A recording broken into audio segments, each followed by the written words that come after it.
ഇതുവരെ പുറത്തിറക്കിയതിൽ വെച്ച് ഏറ്റവും ചെറുതും താങ്ങാനാവുന്ന വിലയുമുള്ള ഇലക്ട്രിക് SUV വിപണിയിൽ പുറത്തിറക്കിയിരിക്കുകയാണ് കിയ ഇപ്പോൾ.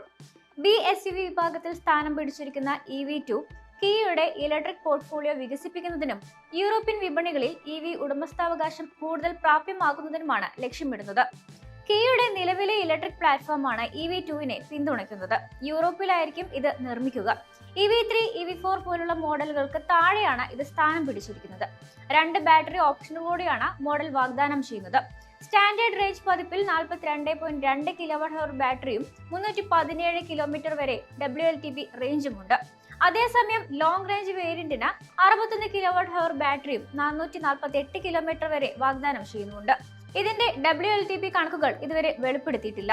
2 പതിപ്പുകളും 400 വോൾട്ട് ആർക്കിടെക്ചറാണ് ഉപയോഗിക്കുന്നത്.